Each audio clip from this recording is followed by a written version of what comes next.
Shalom jemaat terkasih di dalam Tuhan. Puji Tuhan kita semua masih tetap semangat mengikuti ibadah online sampai pada hari ini. Saya berdoa semoga kita semua terus mengalami pertumbuhan iman, pengenalan akan Tuhan semakin meningkat, dan kita semua tetap terus berjalan di dalam rencana Tuhan dalam kehidupan kita. Ya, hari ini saya ingin menceritakan terlebih dahulu sebuah kisah nyata tentang pertobatan seorang hamba Tuhan yang sangat terkenal bernama Nicky Cruz.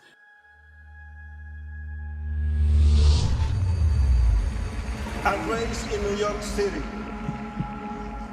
Something went wrong in my life.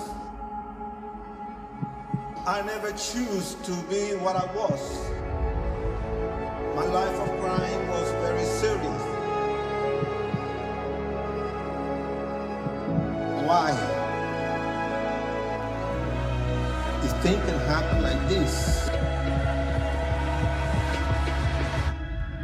I want to thank Jesus Christ for life, because He is the one who gave me the life.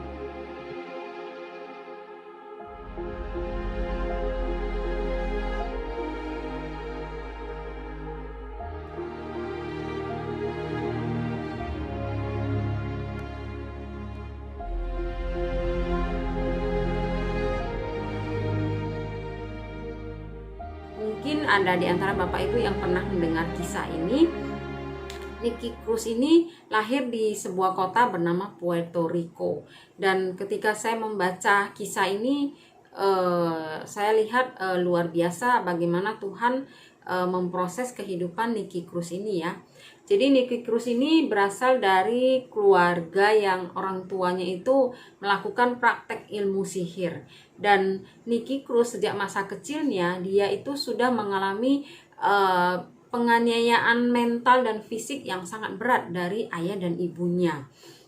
Dia bilang kehidupannya dari masa kecil itu sungguh berat. Ibunya aja selalu menyebut dia sebagai anak setan.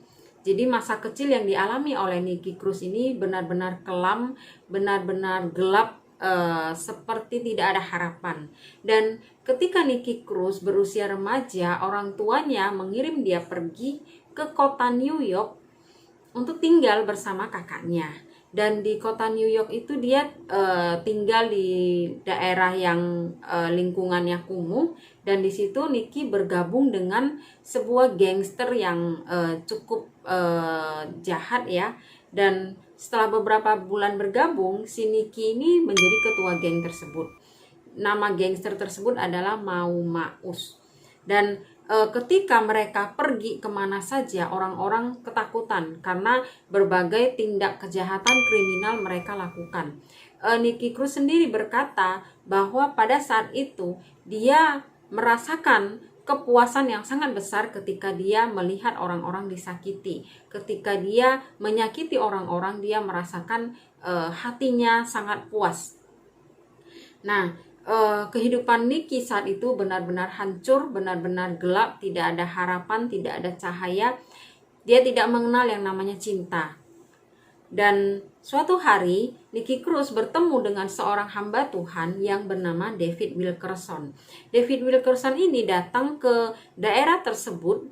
Dia menginjili orang-orang yang hidupnya kelam itu. Salah satunya adalah gangster yang dipimpin oleh Nicky ini. Dan ketika si David ini, pendeta David Wilkerson, bertemu dengan Nicky secara langsung, dia melihat Nicky dan dia berkata kepada Nicky bahwa Allah mengasihimu, Nicky. Dan itulah untuk pertama kalinya Nicky Cruz mendengar tentang kata kasih, mendengar bahwa ternyata ada seseorang yang mengasihi dia.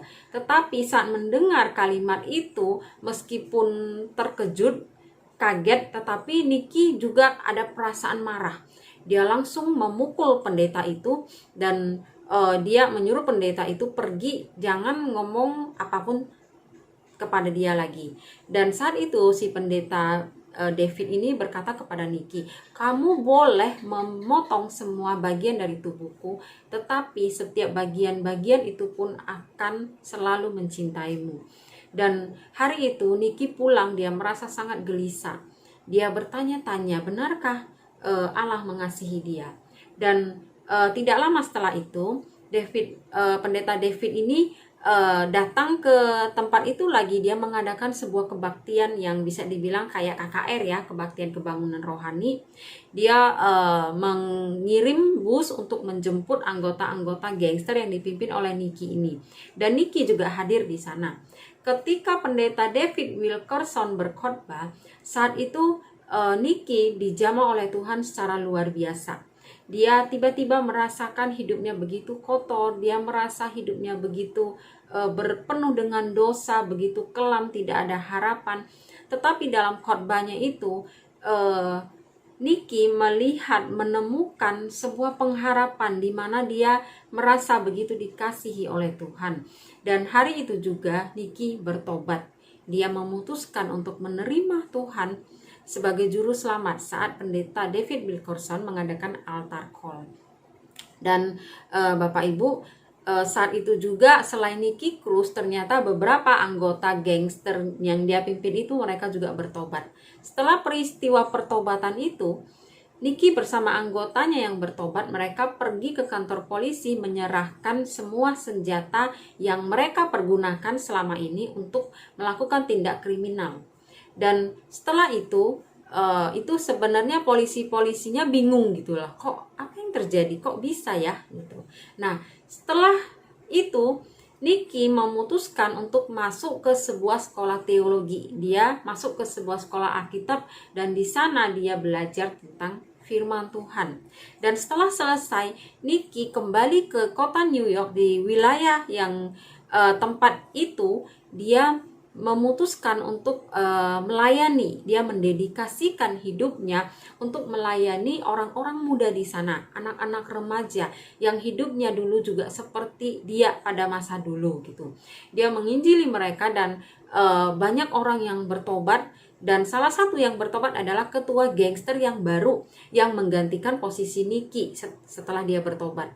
Dan ada banyak jiwa yang dimenangkan oleh Niki sampai dia pergi menginjili ke berbagai tempat di seluruh dunia. And let me tell you something. As long I live, as long I have breath, as long I'm still standing, there's one thing that I'm going to do. I'm going to stand. I'm going to take my stand.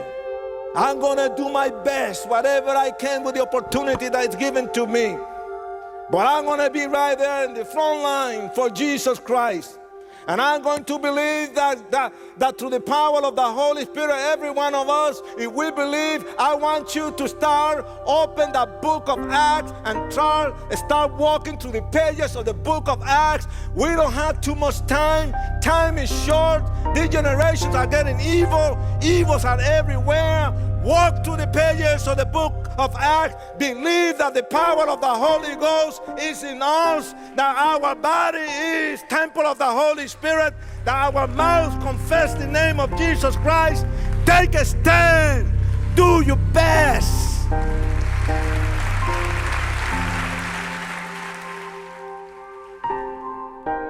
Nah, ini adalah sebuah pertobatan yang sangat radikal, di mana seorang yang sangat jahat, sangat brutal, tidak mengenal yang namanya kasih, Bapak Ibu, tetapi kemudian dia dipanggil oleh Tuhan, lahir baru, menjadi ciptaan baru. Dia menjadi seorang yang sangat mengasihi Tuhan dan dia mendedikasikan seluruh hidupnya untuk melayani pekerjaan Tuhan. Dan ada banyak orang yang dia menangkan.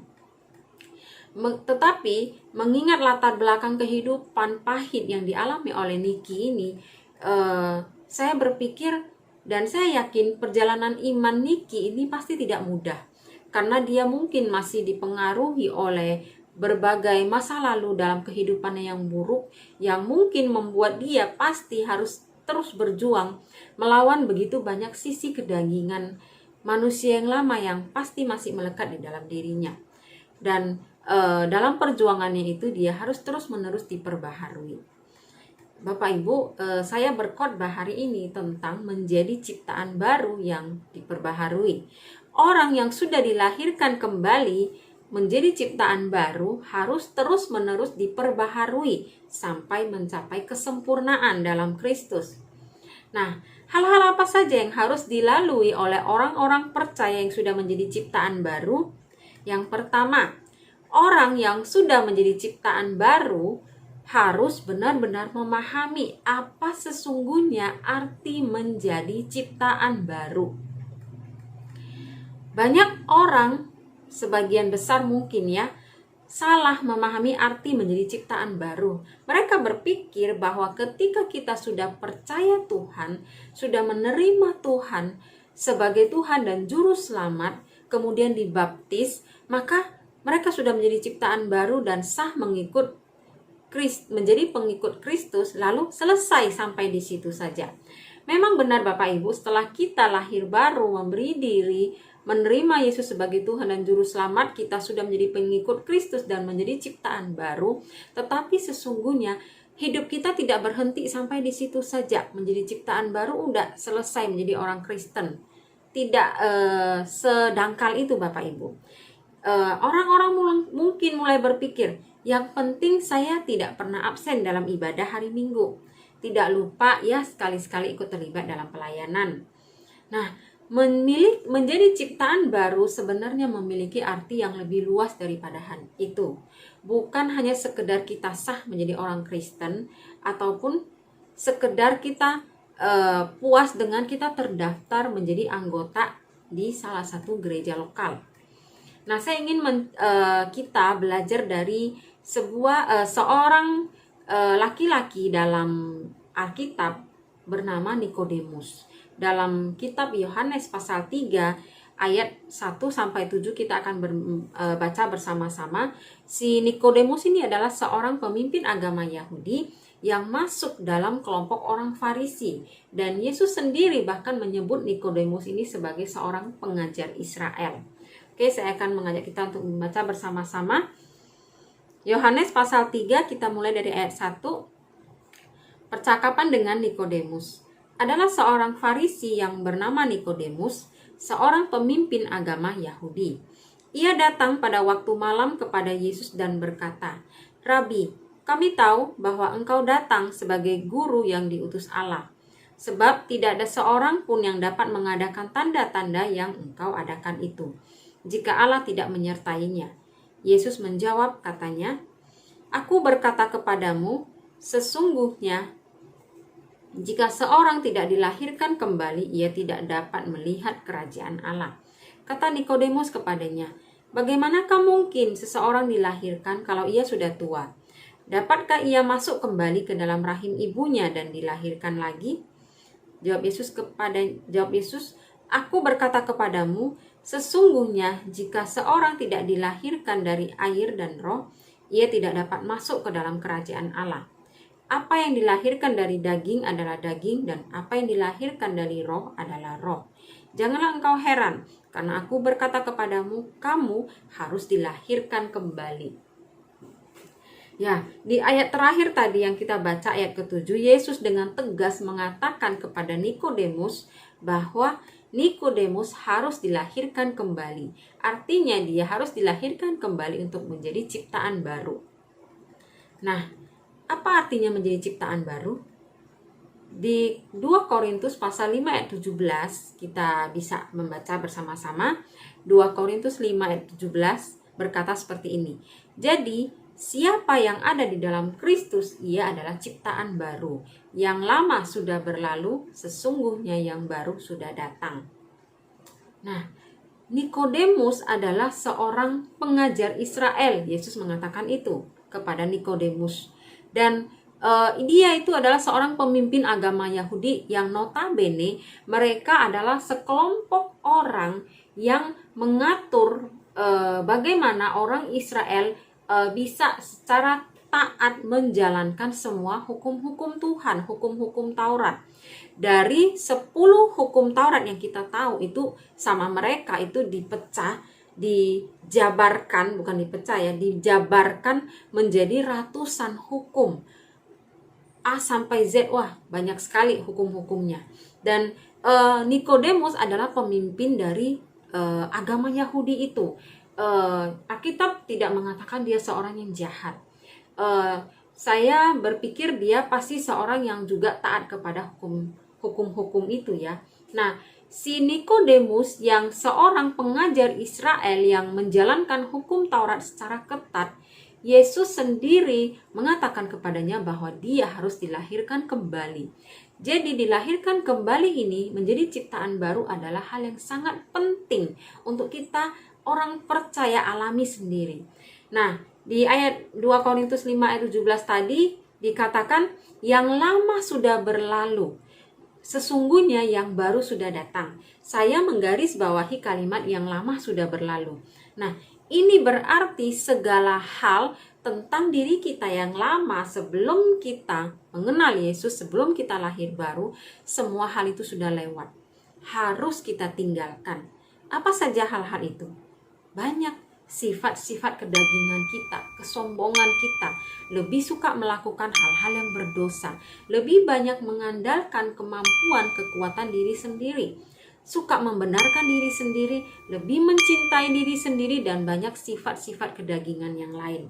Semua hal-hal ini yang disebut sebagai yang lama dan harus sudah berlalu. Artinya harus sudah kita tinggalkan, kita lepaskan, tidak boleh lagi dibawa-bawa.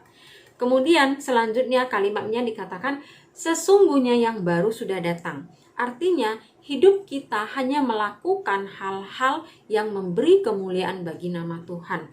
Kita bukan lagi menjadi manusia duniawi, tetapi sudah berubah menjadi manusia rohani. Kita sadar bahwa meskipun kita berada di dunia, tetapi sesungguhnya kita bukan berasal dari dunia ini. Kita melihat dunia dengan sudut pandang yang baru. Kita memiliki kasih kepada Tuhan dengan segenap hati, mengasihi sesama manusia dengan segenap hati, sama seperti kita mengasihi diri kita sendiri. Nah, itu adalah arti menjadi ciptaan yang baru. Kemudian dalam kitab Kolose pasal 3 ayat 9 mengatakan seperti ini. Jangan lagi kamu saling mendustai, karena kamu telah meninggalkan manusia lama serta kelakuannya. Jadi Bapak Ibu, Saudara ingat bahwa menjadi ciptaan yang baru tidak sekedar cukup dengan kita rajin beribadah, rajin melayani, tetapi kita harus menanggalkan manusia lama kita, karena apa yang sudah lama itu dikatakan telah berlalu. Kemudian yang kedua, hal-hal apa yang harus dilakukan harus dilalui oleh orang yang sudah menjadi ciptaan baru. Yang kedua, orang yang sudah menjadi ciptaan baru harus memberi diri untuk terus-menerus diperbaharui sampai mencapai kesempurnaan. Ini sangat penting Bapak Ibu Saudara. Setelah kita dilahirkan kembali menjadi ciptaan baru, saat kita percaya dan menerima Kristus, kita harus sadar bahwa hidup kita tidak serta-merta menjadi suci langsung, tidak dapat berbuat dosa lagi, tidak dapat berbuat salah lagi, kebal akan dosa. Nah, meskipun kita sudah menjadi ciptaan yang baru, kita harus tahu bahwa kita ini masih mengenakan tubuh manusia lama kita. Artinya, sifat kedagingan manusia lama kita masih memiliki kecenderungan yang kuat di dalam diri kita. Artinya, kecenderungan yang kuat untuk masih berbuat dosa, masih bisa jatuh ke dalam dosa. Nah, Paulus menulis dalam kitab Roma pasal 7 ayat 15 seperti ini. Roma 7 ayat 15, sebab apa yang aku perbuat aku tidak tahu. Karena bukan apa yang aku kehendaki yang aku perbuat, tetapi apa yang aku benci, itulah yang aku perbuat. Nah Bapak Ibu, seorang tokoh besar sekaliber Paulus ini ya, kita tahu siapa Paulus, bagaimana kehidupan dia yang sebelum dia dijumpai Yesus, sebelum dia bertobat. Dan setelah dia bertobat, bagaimana pelayanan dia yang sangat luar biasa. Nah, Paulus, orang yang seperti itu saja, dia itu sangat sadar bahwa tabiat daging dalam dirinya masih dia bawa. Sampai dia sendiri juga mengalami bahwa dia bilang meskipun dia ingin melakukan hal yang baik, tetapi justru yang dia lakukan adalah hal yang dia tidak kehendaki. Justru apa yang dia benci, itu yang dia perbuat. Nah, kalau mau jujur, seringkali ya kita melakukan hal-hal yang kita tahu Tuhan tidak senang. tanpa sadar, atau mungkin sebenarnya kita juga sadar, tetapi karena situasi kita memilih untuk berbohong. Kita memilih untuk membiarkan orang lain dirugikan asalkan kita mendapatkan untung. Nah, kita bahkan membiarkan amarah yang membawa kepada dosa lebih menguasai diri kita. Dan masih banyak hal-hal lain yang bersifat kedagingan. Kemarin kita mungkin berhasil melakukan hal-hal yang menyenangkan hati Tuhan. Tetapi hari ini kita bisa jadi sudah memilih hal yang salah, sehingga kita menjadi batu sandungan. Karena itu Bapak Ibu Saudara, kita harus menjadi ciptaan baru yang terbuka dan mau memberi diri untuk diperbaharui terus-menerus. Bukan hanya satu kali ya, jika perlu setiap hari kita diperbaharui, setiap hari kita menjadi ciptaan baru. Sama seperti tahun baru ya. Kalau tahun baru itu biasanya banyak orang yang mempersiapkan hal-hal baru di dalam kehidupannya, di dalam keluarganya. Ada yang membeli perabotan yang baru, pakaian baru, ada banyak yang baru gitu ya. Tetapi lupa hal-hal dalam kerohanian juga harus baru. Nah, ketika setiap tahun baru, banyak juga orang membuat semacam komitmen baru untuk dijalani sepanjang tahun itu. Biasanya yang saya tahu dinamakan resolusi. Ada banyak orang berlomba membuat resolusi A sampai Z. Ada yang resolusinya panjang banget tahun ini, mau ini, mau ini, mau ini, mau ini, mau ini. Nah, ketika di resolusi yang sudah dibuat itu, misalnya sampai pertengahan tahun, dilihat kok misalnya dalam rencana 1 tahun ke depan mau lebih rajin membaca Alkitab gitu, mau rutin membaca Alkitab setiap hari. Setelah setengah tahun baru sadar gitu ya, oh kok ternyata saya justru tidak setiap hari baca Alkitab, bolong-bolong gitu ya. Ya udahlah, nanti aja tunggu akhir tahun. Setelah akhir tahun ini mau masuk tahun baru ke depan, baru saya akan membuat resolusi yang baru, buat komitmen yang baru untuk baca Alkitab setiap hari, dan baru dijalankan tahun depan.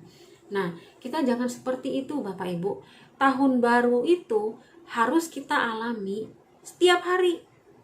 Menjadi ciptaan baru harus kita alami setiap hari, harus terus-menerus diperbaharui. Jangan tunggu tahun depan, jangan tunggu setahun ini habis baru kita jalani lagi di tahun ke depan, baru buat hal yang baru lagi. Bapak Ibu, itu salah ya. Harusnya tahun baru itu terjadi setiap hari dalam hidup kita, setiap hari diperbaharui. Di Kolose pasal 3 ayat 10 berkata, dan telah mengenakan manusia baru yang terus-menerus diperbaharui untuk memperoleh pengetahuan yang benar menurut gambar Khaliknya. Jika kita terus-menerus diperbaharui, maka berarti akan terjadi perubahan yang ke arah yang lebih baik hidup kita ini. Nah, yang namanya diperbaharui terus-menerus itu harus terjadi setiap saat, setiap waktu. Roma pasal 12 ayat 2 berkata seperti ini juga. Janganlah kamu menjadi serupa dengan dunia ini, tetapi berubahlah oleh pembaharuan budimu, sehingga kamu dapat membedakan mana kehendak Allah, apa yang baik dan berkenan kepada Allah dan yang sempurna.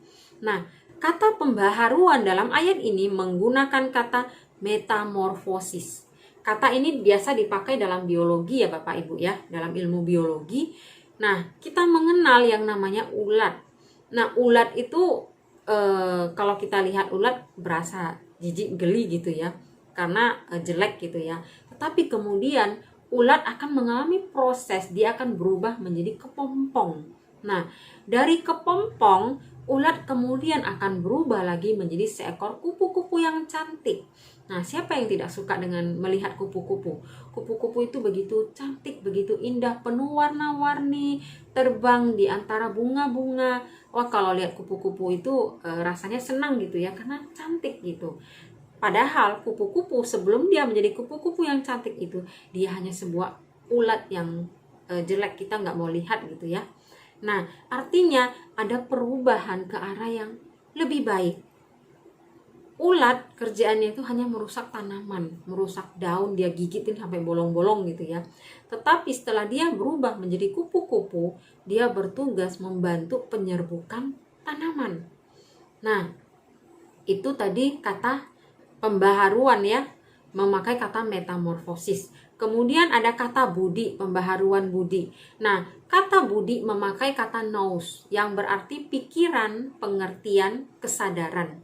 Nah, pembaharuan budi berarti pembaharuan pikiran, pengertian, dan kesadaran yang lebih baik.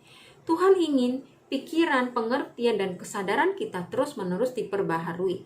Karena pikiran adalah pusat segala sesuatu. Nah, jadi Bapak Ibu, ketika kita dilahirkan kembali menjadi ciptaan baru, dan kita sudah memberi diri untuk diperbaharui terus-menerus setiap waktu untuk terus menjadi ciptaan yang baru, maka apa yang diperbaharui sih? Nah, yang diperbaharui itu adalah pikiran kita, pengertian kita, kesadaran kita. Tuhan ingin pikiran kita diperbaharui terus-menerus karena pikiran adalah pusat segala sesuatu. Semua keputusan yang kita ambil itu berasal dari pikiran kita. Apa yang kita pikirkan? Pikiran itu terlebih dahulu memproses informasi sebelum kita mengambil sebuah tindakan. Tujuannya apa? Untuk bisa membedakan mana kehendak Allah, apa yang berkenan kepada Tuhan dan apa yang tidak berkenan. Nah, seringkali kita bingung atau mungkin kita berada di persimpangan mana yang menjadi kehendak Allah untuk aku lakukan. Ketika kita berada di persimpangan jalan, menghadapi masalah yang berat, diperhadapkan pada pilihan yang sulit, kita sulit memilih mana yang menjadi kehendak Allah, mana yang menjadi berkat, mana yang berkenan kepada Tuhan. Nah, itulah sebabnya mengapa kita harus diperbaharui terus-menerus dalam akal budi kita. Kemudian, bagaimana caranya supaya kita dapat mengalami pembaharuan terus-menerus setiap hari, mengalami tahun baru terus-menerus sebagai ciptaan yang baru? Yang pertama, kita harus melakukan evaluasi. Nah, seperti tadi saya katakan, kita melakukan evaluasi kayak tadi ya, kita sudah punya komitmen di awal tahun untuk baca Alkitab rutin setiap hari. Nah, sampai di pertengahan tahun kita melihat, sadar ternyata kita tidak menjalani itu, bolong-bolong gitu ya. Nah, kalau bisa jangan sampai pertengahan tahun. Hari ini mungkin 1 minggu apa 1 bulan lah ya, kita ngecek, kita evaluasi. Apakah 1 minggu kemarin saya full nggak ya baca Alkitab? 1 bulan kemarin saya full nggak ya baca Alkitab? Nah, ketika kita melihat bahwa ternyata kita udah tidak rutin, bolong-bolong, banyak lupanya, banyak alasannya, banyak capeknya, ngantuknya gitu ya, sampai 1 bulan itu ternyata kita banyak bolong-bolong. Nah, cepat-cepat diperbaharui, cepat-cepat diperbaiki kembali supaya kita bisa benar-benar nanti benar-benar menjadi apa yang kita rencanakan, apa yang kita komitmen itu bisa tercapai gitu. Nah, evaluasi itu sangat penting. Kalau kita nggak melakukan evaluasi, tanpa sadar ternyata ketika kita sadar apa yang kita lakukan selama ini, apa yang kita jalani selama ini ternyata sudah melenceng. Nah, biasanya Bapak Ibu, perusahaan termasuk gereja pun setiap program-program kerja yang dilakukan itu pasti ada hari-hari dilakukan evaluasi. Mungkin weekly, mungkin weekly itu mingguan, evaluasi mingguan, atau evaluasi bulanan, evaluasi per trimester gitu ya. Nah, itu evaluasi sangat penting supaya kita tahu apakah kita masih ada di jalan tracknya itu loh, ataukah kita sudah melenceng gitu. Nah, kalau kita bisa untuk mengalami pembaharuan yang terus-menerus, evaluasi sangat penting. Jadi kita harus lakukan itu. Kemudian yang kedua, gimana caranya supaya kita dapat mengalami pembaharuan setiap hari? Nah, kita harus terus belajar menggali kebenaran firman Tuhan. Jangan pernah berhenti belajar. Mazmur pasal 119 ayat 105 ya, mengatakan seperti ini. Firman-Mu itu pelita bagi kakiku dan terang bagi jalanku. Bapak Ibu, Firman itu adalah petunjuk jalan bagi kita. Nah, jangan pernah puas dengan pengetahuan firman Tuhan. Tidak ada seorang pun manusia, tidak ada seorang pendeta besar sekalipun yang pasti cukup gitu ya dengan pengetahuan akan firman Tuhan ya. Mereka harus terus belajar, harus terus menggali, karena setiap saat itu ada pengetahuan yang baru, ada hal-hal yang baru yang Tuhan akan bukakan. Ayatnya sama, tapi bisa jadi ketika hari ini kita baca, apa yang Tuhan bukakan, pengertian yang Tuhan beri kepada kita mungkin berbeda dengan ketika kita buka lagi, baca lagi 1 minggu lagi, 2 minggu lagi. Tuhan itu sangat dinamis. Tuhan itu akan terus memberikan pengertian-pengertian yang baru dari firman Tuhan. Itu sebabnya kenapa Alkitab dari dulu sampai sekarang tidak berubah.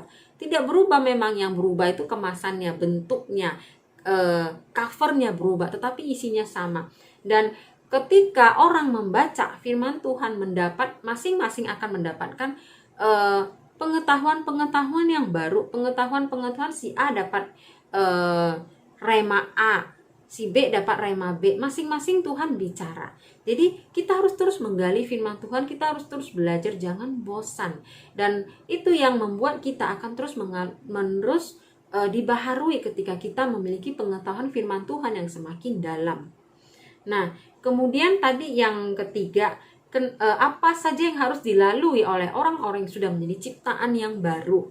Nah, yang ketiga adalah orang yang sudah menjadi ciptaan baru yang diperbaharui terus-menerus harus berupaya mendorong orang lain untuk mengalami hal yang sama. Nah, di awal tadi saya bercerita tentang Nicky Cruz. Nicky Cruz setelah dia mengalami pertobatan dan kemudian dia berhasil memenangkan banyak jiwa, termasuk salah satunya adalah ketua geng yang baru yang menggantikan dia ya. Dan si Nicky Cruz ini berkata seperti ini ya. Ketika dia ditanya, dia bilang, keberhasilan terbesar dalam hidup saya adalah ketika saya membawa ibu saya, ayah saya, dan kakak saya kepada Yesus. Bapak Ibu, saya bayangkan itu bukan hal yang mudah, sangat berat ya.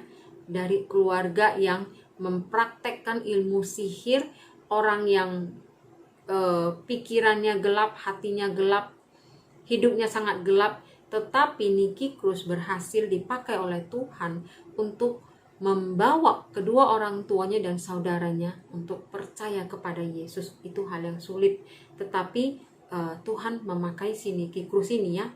Nah, Bapak Ibu, apa yang kita alami menjadi ciptaan baru yang terus-menerus diperbaharui, dan setelah kita tahu hal itu sangat penting, maka kita harus berupaya mendorong agar orang-orang yang kita kasihi, orang-orang yang kita cintai, orang-orang yang kita layani juga mengalami hal yang sama.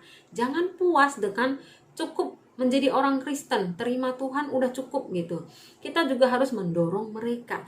Sederhananya seperti ini Bapak Ibu ya. Ketika kita mendapatkan diberikan makanan yang enak, biasanya kita pasti ingin orang yang dekat dengan kita ikut merasakannya. Ini loh makanannya enak banget. Kita biasanya tidak diam-diam aja, pasti kita kasih tahu, kita promosiin ya. Nah, saat ini ketika kita sudah tahu dan sadar bahwa sebagai ciptaan baru yang harus diperbaharui terus-menerus, kita juga harus berupaya Bapak Ibu agar orang-orang yang kita kasihi, jemaat yang kita layani, keluarga, teman-teman kita, semuanya juga mengalami pembaharuan yang terus-menerus. Kemudian kita bertanya, caranya bagaimana? Saling mendorong, saling mengingatkan, saling menegur dalam kasih. Nah, ini sangat penting Bapak Ibu ya. Ketika kita berteman, ketika kita membangun hubungan dengan keluarga kita, orang-orang yang kita layani, kita pasti bisa melihat sejauh mana pertumbuhan iman mereka gitu. Nah, kalau kita melihat bahwa pertumbuhan imannya stuck sampai di situ begitu-begitu saja, atau mungkin sudah mulai menurun, kita dorong mereka. Ayo sama-sama kita bangkit. Kita baharui hidup kita. Kita mengingatkan mereka bahwa Tuhan masih tetap mengasihi mereka. Kita harus terus bertumbuh, nggak boleh stuck sampai di situ saja. Kalau kita melihat keluarga kita orang yang kita kasih atau jemaat Tuhan yang kita layani melakukan kesalahan, kita bisa menegur mereka di dalam kasih. Nah, Bapak Ibu, tetapi kita jangan lupa ya, sebelum kita mengupayakan agar orang yang dekat dengan kita mengalami menjadi ciptaan yang baru yang terus-menerus dibaharui, kita sendiri harus terlebih dahulu mengalami hal tersebut, Bapak Ibu. Nah, jangan kita dorong mereka, kita ingatkan mereka, kita tegur mereka, tetapi kita sendiri begini-begini aja, tidak mengalami perubahan gitu ya. Nah, kita lihat apa saja hal-hal yang dari hidup kita yang lama yang masih kuat melekat dalam diri kita. Nah, kita harus lepaskan itu, tinggalkan itu. Nah, beberapa hari yang lalu saya sedikit cerita. Beberapa hari yang lalu saat suami saya pulang dari kantor ya, setelah mandi anak sulung kami langsung datang kepada papanya dan ternyata dia lapor seperti ini. "Dedi, tengok Mommy, marah-marah terus." Hah? Dalam hati saya kaget gitu ya. Ya ampun, saya pikir seingat saya hari itu saya baru 2 kali deh marah sama dia. Sisanya saya nggak marah, saya sabar menghadapi segala tingkah gitu ya. Tetapi yang diingat adalah Mommy marah-marah terus. Nah, dedinya langsung, "Hah, Mami marah-marah terus, seharian marah-marah terus." Wah, saya ketawa geleng-geleng kepala ya. Nah, tetapi itu yang seorang anak bisa ingat gitu ya. 2 kali marah-marah dia ingatnya marah-marah terus gitu. Nah, dalam banyak hal lagi yang lain gitu ya, yang mungkin kita masih bawa sifat-sifat lama kita. Mungkin kita berpikir memang saya orangnya seperti ini, memang saya orangnya kalau ngomong itu nyakitin orang, tetapi sebenarnya saya cuman ingin blak-blakan. Sebenarnya saya cuman tidak bisa basa-basi. Sebenarnya saya cuman tidak ingin jaga image gitu ya. Ya kalau kamu salah saya akan ngomong gitu. Nah, tetapi kita tidak sadar bahwa ketika kita melakukan hal itu, cara yang kita lakukan ternyata salah. Dan itu adalah sifat lama kita yang ternyata itu menjadi batu sandungan. Nah, teman-teman, Bapak Ibu semuanya, ayo kita sama-sama terus berjuang melepaskan sifat-sifat yang lama kita supaya hal-hal yang baru yang dari Tuhan akan lebih banyak menguasai hidup kita. Nah, setelah itu baru kita ayo dorong keluarga kita. Berikan semangat, dorong mereka, ingatkan, beri nasihat supaya kita sama-sama saling maju, bersama-sama maju mengalami pembaharuan yang terus-menerus sebagai ciptaan yang baru. Nah, ayo kita sama-sama semangat Bapak Ibu. Sebagai penutup saya akan membacakan kitab Ibrani pasal 12 ayat 2. Marilah kita melakukannya dengan mata yang tertuju kepada Yesus yang memimpin kita ke dalam iman dan yang membawa iman kita itu kepada kesempurnaan, yang dengan mengabaikan kehinaan tekun memikul salib ganti sukacita yang disediakan bagi Dia yang sekarang duduk di sebelah kanan tahta Allah Bapa. Ya, puji Tuhan. Tuhan Yesus memberkati kita semuanya. Sebelum berdoa, saya mengajak kita untuk sama-sama menyanyikan lagu Bagaikan Bejana. Ya, bagaikan bejana siap dibentuk, demikian hidupku di tanganmu. Bentuklah turut kehendakmu, ku dibaharui selalu. Jadikan ku alat dalam rumahmu, demikian hidupku di tanganmu. Dengan urapan kuasa rohmu, pakailah sesuai rencanamu. Ku mau sepertimu Yesus, disempurnakan selalu dalam segenap jalanku, memuliakan namamu, memuliakan namamu. Haleluya, haleluya, haleluya. Syukur bagimu Bapak Bapak Ibu, saya mengundang Bapak Ibu yang ingin kembali diperbaharui terus-menerus, sadar bahwa kita harus diperbaharui terus-menerus. Mari kita angkat kedua tangan kita bersama-sama, kita berdoa. Tuhan Yesus, kami bersyukur kalau hari ini Tuhan masih mengingatkan kami untuk kami sadar bahwa menjadi ciptaan yang baru, kami tidak boleh puas dengan menjadi orang Kristen saja, tetapi kami harus terus-menerus diperbaharui sehingga hidup kami semakin menyenangkan hati Tuhan, hidup kami semakin memuliakan nama Tuhan dan menjadi berkat bagi banyak orang. Tuhan, tolong berkati kami, biarlah firman Tuhan terus bekerja dalam hati kami, ingatkan kami terus-menerus ketika kami sudah lengah, ketika kami sudah lalai, ketika kami sudah mundur Bapa. Biarlah kami terus-menerus diperbaharui sebagai ciptaan yang baru, sehingga hidup kami hanya memberi kemuliaan bagi nama Tuhan. Terima kasih Tuhan, kami menyerahkan hidup kami ke dalam tangan-Mu, keluarga kami, semua orang-orang yang kami kenal, orang-orang yang kami layani, biarlah semuanya diberkati oleh Tuhan. Terpujilah nama-Mu Bapa. Di dalam nama Yesus kami mengucap syukur dan berdoa. Haleluya. Amin.